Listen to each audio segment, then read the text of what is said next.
प्यारे बच्चों, मेरे YouTube चैनल में आपका हार्दिक स्वागत है।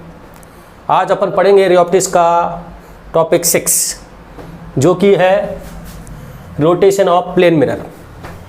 इसमें दो थ्योरम है। थ्योरम फर्स्ट है, if the mirror is keeped fix, अगर मिरर को अपन फिक्स रख लें and incident ray is rotate by alpha angle, then reflected ray also rotate by same angle alpha but opposite direction। क्या मतलब है? सुनो, कहने का मतलब है कि प्लेन मिरर अपना फिक्स रहेगा,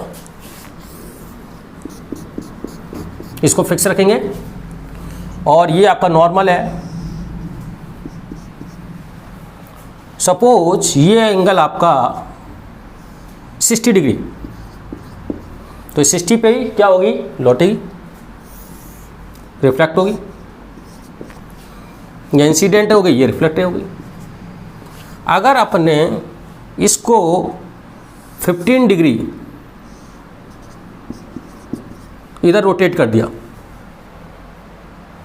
इट मीन अल्फा कौन 15, तो ये एंगल कितना बनाएगी? नॉर्मल से 45। तो रिफ्लेक्टेड रे भी आपका, नहीं रिफ्लेक्टेड भी आपका 45 एंगल बनाएगी। इसका मतलब क्या बोला? मिरर आपका फिक्स होगा, इंसिडेंट रे को अगर आप 15 डिग्री क्लॉकवाइज रोटेट करते हो तो नई रिफ्लेक्टेड रे भी 15 डिग्री रोटेट होगी, लेकिन एंटी क्लॉकवाइज। देखो इधर 15 ये है। अगर आपने 20 इधर रोटेट किया तो 20 इधर रोटेट हो जाएगी, सेम एंगल लेकिन अपोजिट डायरेक्शन। ये थी थ्योरम फर्स्ट। अब थ्योरम सेकंड समझते हैं आपका।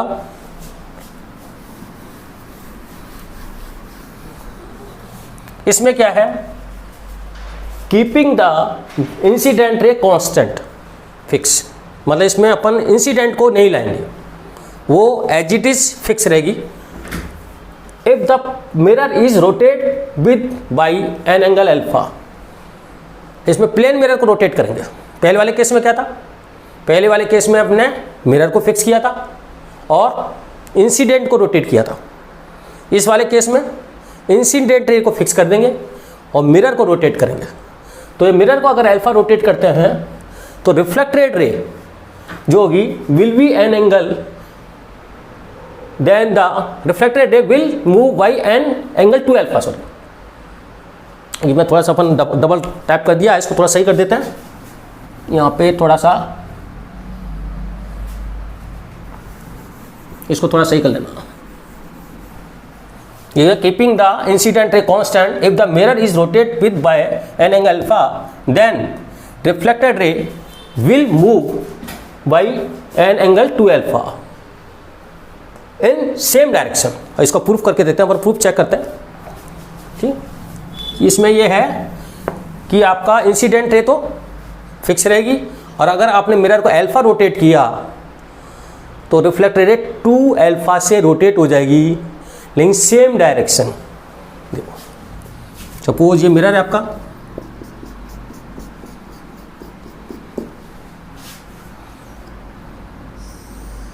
ये इंसिडेंट रे है और ये नॉर्मल से थीटा एंगल बना रही है। M1 पोजीशन इसकी, ये इंसिडेंट, तो ये भी थीटा ही आपकी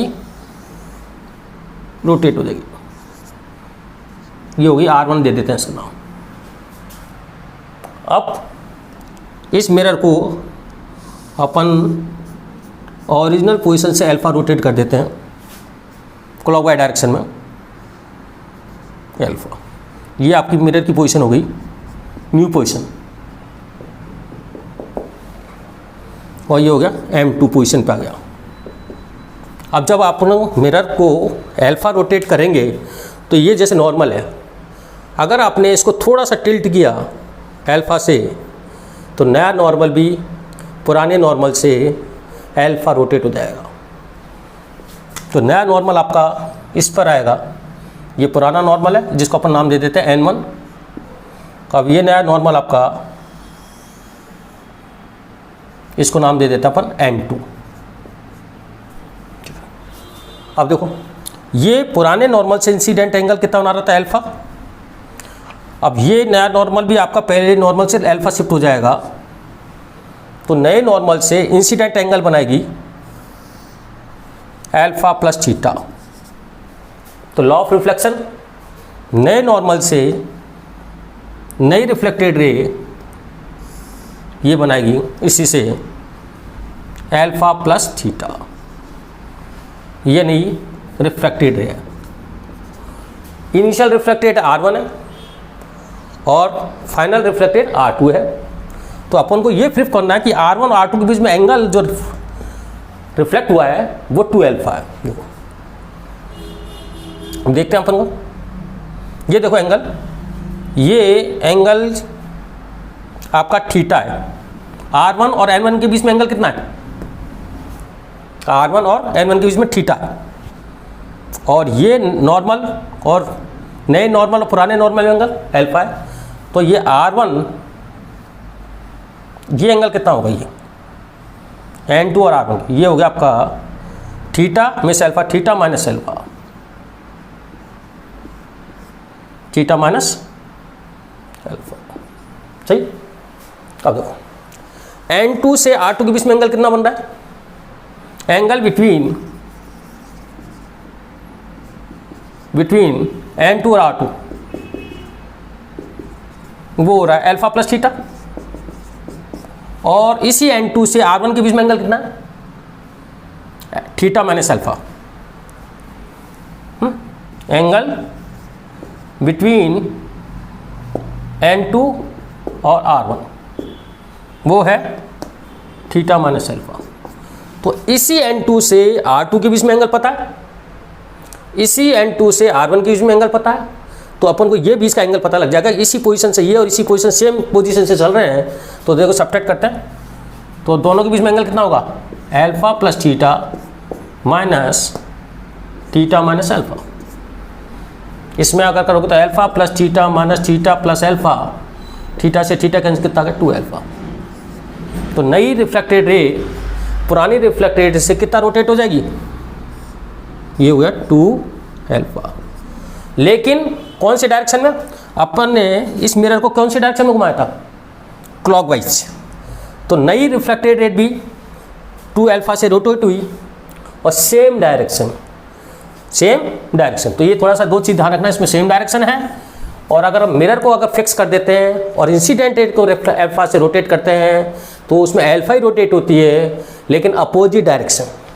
अब अपन इन दोनों पर मिलकर एक क्वेश्चन लेते हैं, आपको उसका जवाब देना है। देखो मिटा दूँ, पॉज करके उतार लो आप, ठीक है। और इस पर अपन 2-3 क्वेश्चन लेते हैं।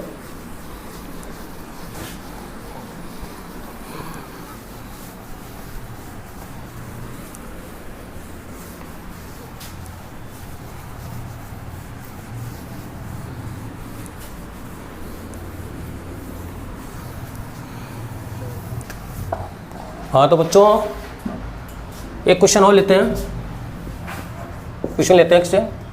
ये प्लेन मिरर है और ये नॉर्मल है इस पे, और इंसिडेंट 30 डिग्री एंगल बना रही है। तो इसमें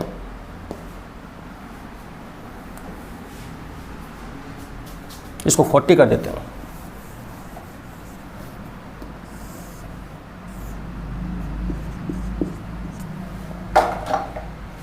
तो incident ray rotate clockwise 30 degree and mirror is rotate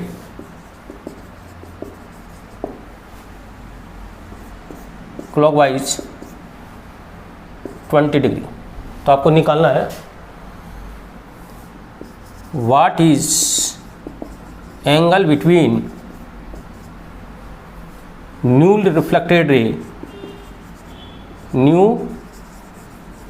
reflected ray with old reflected ray।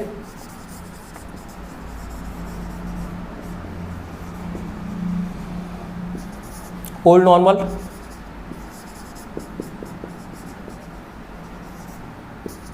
And new normal.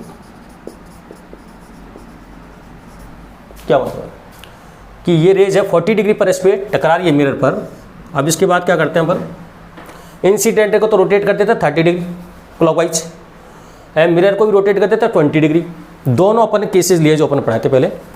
तो बताए what will be angle between new reflected ray with और ओल्ड रिफ्लेक्टेड रे। तो ओल्ड रिफ्लेक्टेड रे और new reflected ray angle कितना हो जाएगा between, और old normal जो पहले वाला नॉर्मल है और न्यू रिफ्लेक्टेड रे के बीच में एंगल कितना होगा, और न्यू नॉर्मल और नई रिफ्लेक्टेड के बीच में एंगल कितना होगा। देखो तो सबसे पहले देखो इसके अंदर सिंपल है, ज़्यादा नहीं है। तो ये इंसिडेंट रे रोटेट हो रही है 30 डिग्री क्लॉकवाइज। तो मैंने इससे पहले वाले थ्योरम में बताया था, तो ये तो 30 डिग्री रिपीट होगी anti clockwise, anti clockwise opposite sense होती है। और 40 डिग्री रोटेट होगी क्योंकि मिरर को कितना रोटेट किया 20 डिग्री क्लॉकवाइज, जबकि ये एंटी क्लॉकवाइज। तो नेट क्या रहेगा, ये रेट 30 डिग्री तो इधर जाएगी और 40 डिग्री सॉरी 30 डिग्री तो एंटी क्लॉकवाइज जाएगी और 40 डिग्री क्लॉकवाइज जाएगी। तो नेट कितना जाएगा 10 डिग्री क्लॉकवाइज। तो फर्स्ट का आंसर क्या हो जाएगा, इसका आंसर आएगा 10 डिग्री। कौन सी डायरेक्शन में, क्योंकि आपकी रिफ्लेक्टेड रे नई रिफ्लेक्टेड पुरानी वाली रिफ्लेक्टेड 10 डिग्री का डिफरेंस आएगा, और clockwise anti clockwise clockwise clockwise. अच्छा ओल्ड नॉर्मल से कितना एंगल, तो ये बताओ कि पहले ही नॉर्मल से कितना एंगल बना रही थी 40 डिग्री ये पुरानी रिफ्लेक्टेड, और नई जो रिफ्लेक्टेड रे है वो इससे 10 डिग्री रोटेट हुई है। तो ये कितना हो जाएगा 40 तो इनिशियल है ये पहले नॉर्मल से, और ये 10 डिग्री इधर और चली गई, तो कितना हो गया 50 डिग्री 50 डिग्री क्लॉकवाइज। अच्छा न्यू नॉर्मल, अच्छा न्यू नॉर्मल क्या होगा, जब अपन ने नॉर्मल को कितना शिफ्ट किया है, नॉर्मल को अपन ने इधर किया है 20 डिग्री रोटेट। ये नॉर्मल फर्स्ट है और ये नया नॉर्मल है।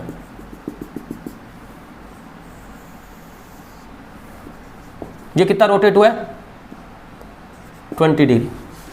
तो ये आपका इससे एंगल कितना 50, और ये 20 डिग्री है, तो ये कितना रहेगा न्यू नॉर्मल से नई रिफ्लेक्टेड के बीच में एंगल कितना होगा 30 डिग्री। ये आपका क्वेश्चन होगा 10 डिग्री 50 डिग्री 30 डिग्री। एक क्वेश्चन और लेते हैं अपन।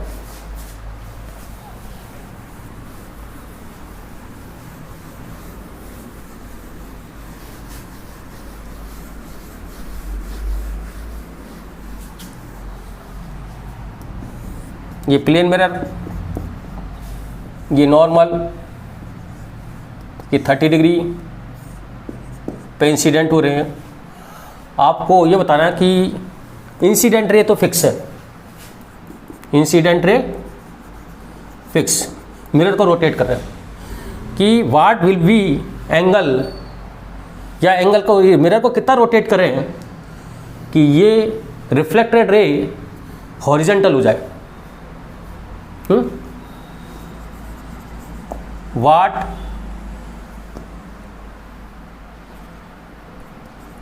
एंगल रोटेट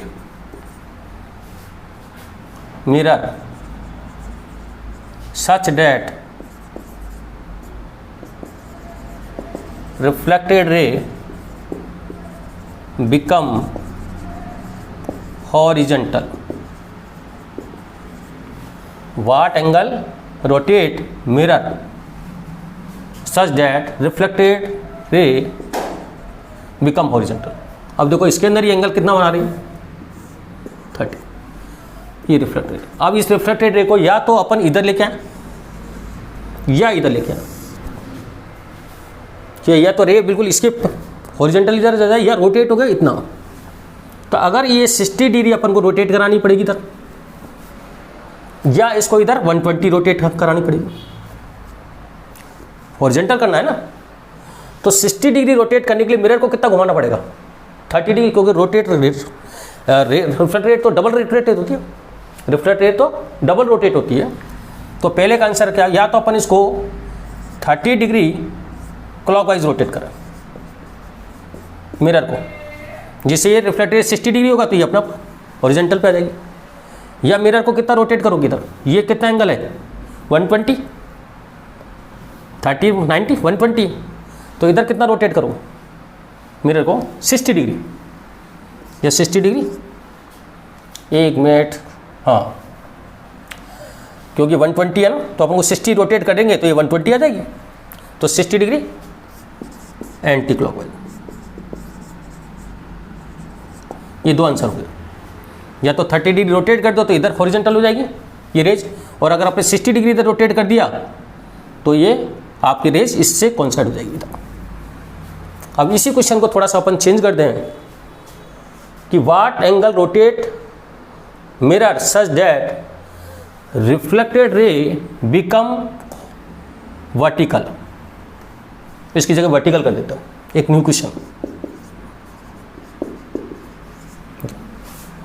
पहला वाला समझ में आ गया क्वेश्चन, एक बार अपन वर्टिकल के लिए करना है, वर्टिकल। अब देखो, इस रेज को इधर लेके आना है या इसको इधर लेके जाना है, या तो ये रेज इधर चली जाए या ये रेज रोटेट होके इधर आ जाए।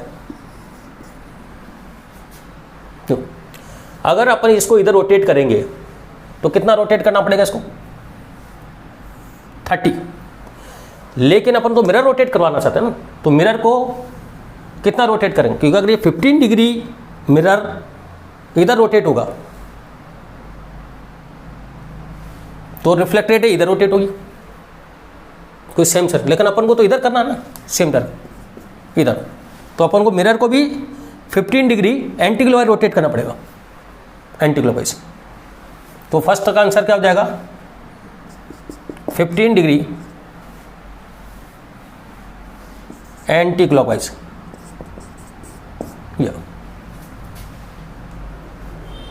या फिर दूसरा आंसर क्या हो सकता है कि इसको अपन इधर रोटेट कराए हैं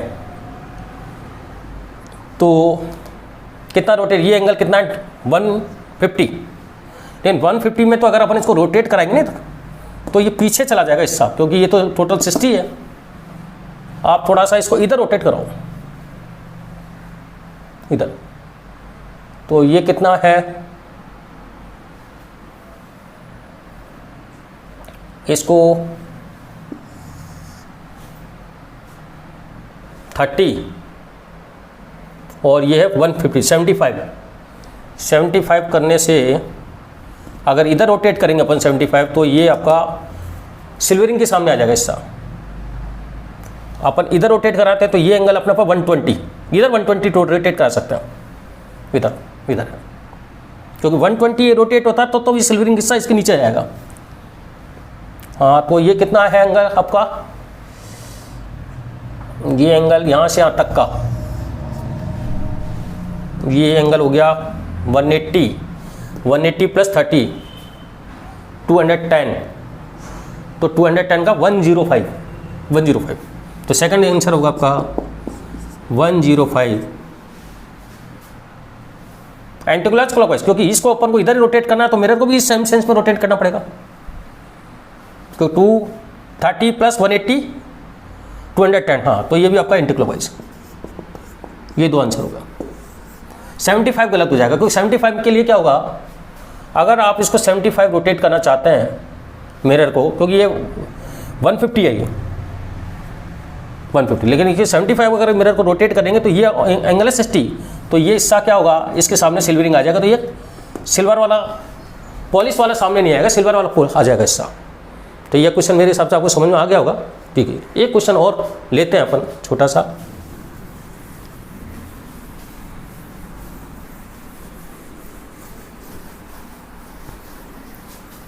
तो मैंने वर्टिकल का भी बता दिया आपको और हॉरिजॉन्टल का भी बता दिया।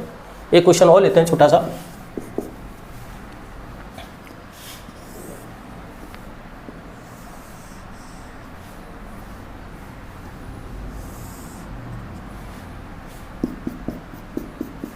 अगर मिरर आपका थीटा एंगुलर वेलोसिटी ओमेगा से रोटेट कर रहा है,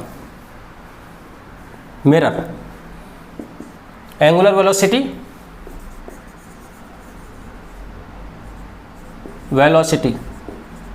ऑफ मिरर कितना है, ओमेगा, तो ये आपका रिफ्लेक्टेड रे है, तो ये भी रोटेट होगी, लेकिन इसकी स्पीड 2 मेगा होगी, क्योंकि जब ये थीटा रोटेट है तो 2 थीटा रोटेट होता है उसी इंस्टेंट। तो अपना क्वेश्चन है कि यहाँ पे कोई आपका एक स्फेरिकल स्क्रीन लगी हुई है और ये रेडियस आर है, इस तरह के स्फेरिकल स्क्रीन लगा रखी है, तो ये जो टिप है इसकी स्पीड बताती है इन इंस्टेंट टेंजेंशियली। तो अपन को एक थोड़ा सर्कुलर मोशन में एक थ्योरम होती है कि अगर कोई ये रोटेट हो रहा है तो इसकी स्पीड होती है v equal to omega r. अच्छा, ये लेंथ मान लो आर है सपोज स्फेरिकल की, तो इस टिप की स्पीड क्या होगी, bp, p पॉइंट की स्पीड, तो bp की स्पीड होगी ओमेगा, लेकिन इसका 2 मेगा इंटू आर इसकी लेंथ हो गई। तो क्वेश्चन ये था कि अगर ये mirror omega angular velocity rotate हो रहा है और ये सर्कुलर स्क्रीन पर इसकी रेज पड़ रही है जिसकी सी डिस्टेंस कितनी है आर सर्कुलर, तो इस टिप की स्पीड क्या होगी, तो इस टिप की स्पीड होगी 2 मेगा आर। ठीक, तो थैंक यू आपको। ये आज अपना टॉपिक अपन ने रोटेशन और प्लेन मिरर लिया था, लेकिन आने वाले में एक आध टॉपिक ऐसे लूँगा जिसमें इनमें और क्वेश्चन में डिस्कस होगा। आज तो अपने बेसिक समझाया, खाली बेसिक के लिए। ठीक है।